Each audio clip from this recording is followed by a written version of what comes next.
السلام عليكم ورحمة الله وبركاته. ازيكم يا حبايبي؟ عاملين ايه؟ اللهم صل وسلم وزد وبارك على سيدنا محمد. النهارده هنعمل معاكم الجرس الطرية دي زي الاسفنج، طرية وهشة وجميلة جدا وطعمها في قمة الروعة وحلوة جدا بالجرس مع اللبن او جرس مع الشاي. بسم الله ما شاء الله تبارك الله. اللون بتاعها واخدة لون جميل من تحت ومن فوق يعني، والفرن مظبوط. هقول لكم كل تفاصيل ازاي تسويها وازاي تبقى جميله معاك بالشكل دوه. اللهم صل على النبي. تعالي معايا اقول لك المقادير كلها. انا كان معايا هنا صحن دقيق وعجنته وحطيت عليه الخميره، سيبته اختمر معايا. وبعد كده هنزل بالشرش. انا هعجن بالشرش اللي هو بينزل من ميه، من الجبنه الضاني. انا بعجن بالشرش اللي هو بينزل من الجبنه الضاني، لان الجبنه الضاني بتبقى بخيارها. فانت هتاخد الميه اللي هي في الجبنه الضاني زي كده، من لما تعمليها يعني تغليها وتبرديها وتحطها في براطيم زي كده وتحطها في التلاجة. من لما تيجي تعمل جرس تروحي مدفيها على البوتاجاز عشان الخميره بتاعتك، عشان انت طبعا هتحطيها على الخميره، عشان الخميره بتاعتك تتنشط معاكي وتختمر معاكي بسرعه. انا هنا حطيت صحن دقيق، وحطيت عليه ب2 جنيه خميرة. وبعد كده ضفت مية بتاعت الشرش، ومش اما اضيف مية خالص من الحنفية. انا هعجن بالشرش اللي عندي.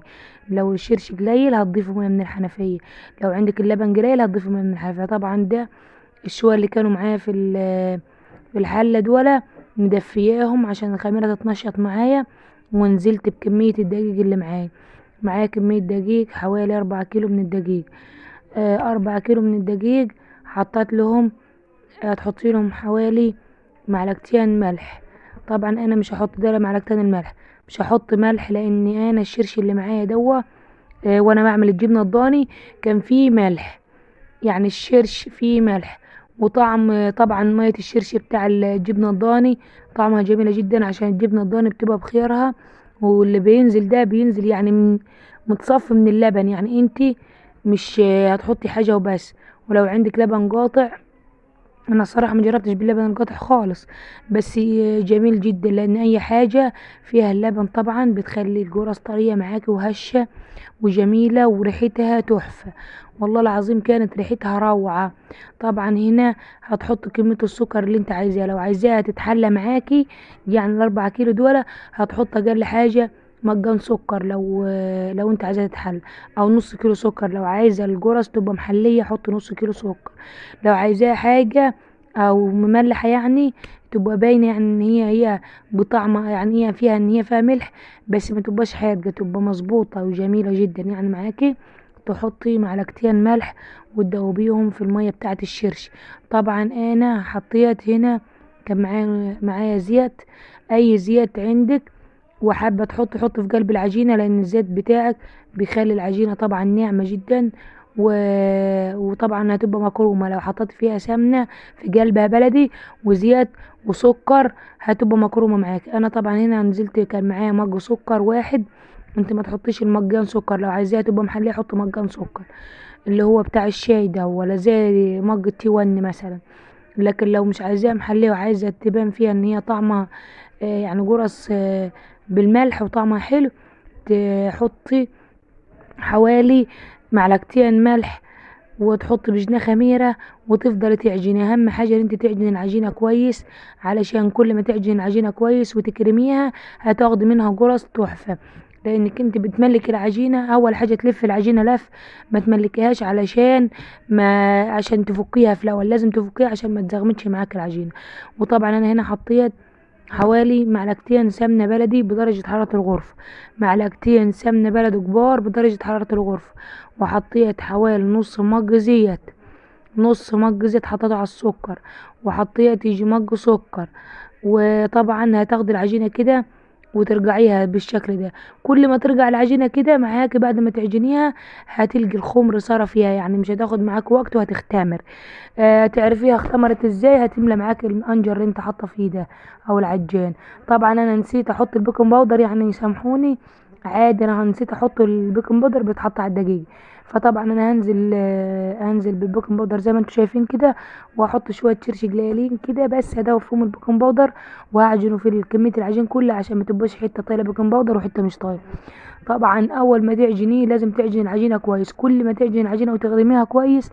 في الشتاء ما تعجنيش العجينه قوي، لان العجينه كل ما تعجنيها في الشتاء بتشد معاك، لكن في الحر اللي زي دلوقتي يعني كل ما تخدم العجينه كويس كل ما تاخدي منها حاجه حلوه. هتعرف العجينه اتعجنت معاك ازاي؟ هتخلع شويه من ايدك. ايوه هي عجينه ملزقه وكل حاجه بس بالدقيق القمح. انا بعمل هنا الجرس بدقيق قمح. عندنا احنا الدقيق القمح بنعمل على 3 نمرات وهو في البابور. الراجل بيعملنا نوع اسمه الصفرة، ده بنطقرص بيه على المطرحة اللي هي بتاعت الظل. انا هنا بختبر العجينة، شايفينها شكلها كده، وممكن تنشفيها تاني عن كده، بس طبعا انا مش هنشفها تاني علشان الدقيقة بتاعتنا احنا كل ما تعمل وكل ما تسيبها بتشد. شايفين شدت تاني اهي. كل ما تسيبيها حبة تلقاها شدت معاك شوية، لان عرقها يعني هي ماسكة نفسها. في الدقيقة سخة تخليها اشد من كده تاني وتالت، لان الجرس كل ما بقت شديدة معاكي، يعني مش شديدة لدرجة اللي هي شديدة خالص، كل ما بقت يعني مش طرية معاكي قوي فتبقى خالعة من الصينية مش لازقة. انا هنا كان معايا سمنة بلدي فلاحي، ولو عندك حبة زيت ذرة، كان عندي شوية زيت ذرة حطيتهم عليه. هتتني الصينية كويس كده من الحواف ومن القعر. لو عندك فرشة تانية، ما عندكش فرشة اعملي بايدك، لان انت تبقى غاسلة ايدك يعني ونظيفة ما فيهاش اي حاجة، وهتقطع بيها كده. ايد تقطع الكورة، وايد تبقى طايلة سمن تاخد الكورة وتحطها جوا الصينية. ايد تفك بيها العجين، وايد تقطع بيها بالشكل اللي انت شايفاه ده. لو قعدت على وضعها العجينة بالشكل ده طبعا وانت بعدتيها فسحتيها عن بعضيها تبقى جرس مدورة، لكن احنا بنحبها جرس جنب بعضيها جنب بعضيها علشان الصينية تكون عالية معاكي وطعمها تكون خطيرة جدا وبسم الله ما شاء الله عليها تحفة. انا قلت لكم مقادير العجينة، وهنا احنا بنجرس. التجريس اللي هو ايه؟ تقطع بايد، والايد التانية تبليها سمنة بالشكل ده وتعملي. ايدك دي طبعا متبقاش طايله اي حاجه التانية، هتبقى خالصة ونظيفة كده ما فيهاش اي عجين، ما فيش غير الايد اللي هي بتقطع، والايد التانية لازم تبقى نظيفة معاكي. وت... وتدهن الصينية كويس. الصينية طبعا تبقى غسلاها ومنشفاها، اوعي تكوني غاسلة الصينية وتسيبيها ملدحة وتحط عليها السمنة تتنيها. طبعا اول ما تيجي تطيب الجرس معاكي، لو صينية مغسولة ومش منشفاها كويس هتلزق معاك القعر، هيلزق معاك. لكن لو منشف الصينية زي ما انت شفت زي ما انا عاملة كده، وترص فيها كده داير ما يدور لحد ما تخلص الكمية اللي معاكي، وكمان ما تزنجهمش. هتروح مبططاهم بعد كده وتعرف ان كان في فضار، يعني بين الواحدة والتانية هتحط واحد، ما فيش فضار ما تزنجهمش للدرجة عشان ما يبقاش عالية زيادة عن اللزوم، لان العالية جدا القرص العالية جدا دي بتبقى قلبها يعني في زي ما يكون هي، حتى لو بقى زي السفنج قلبها يعني ما يبقى عايز سوا كتير، يعني اللي هو ايه، تعوجي في السوا تولع الفرن وتخلي الفرن يسخن معاكي قوي قوي، وبعد كده هو تتوطي الفرن من الحوافي وتعلي القعر شوية وتسويها. هتسويها ميتة بعد ما تجرسيها كويس كلها كده وتغرزيها بالسمنة. انا هنا طبعا بقلب كل واحدة من مكانها، انا كنت قلبيهم دول تقلبيها على الجنب ده دور والجنب ده دور، علشان الحته اللي من فوق اللي ما كانتش طايله سمنه تطول سمنه، والحته اللي في القعر طبعا كانت طايله سمنه من من السمنه اللي كانت في الصينيه.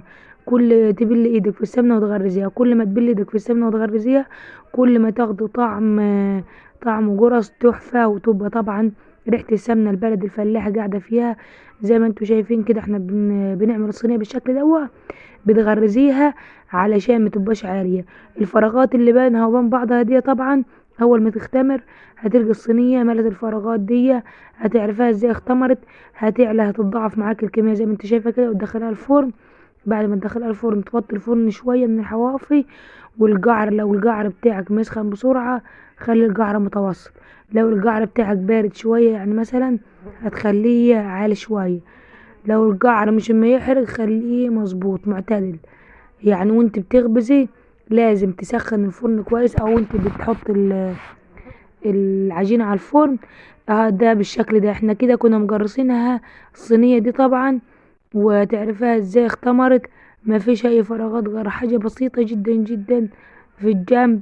طبعا ربنا يكفيه شر المرض ويخلينا ابونا ويصلح.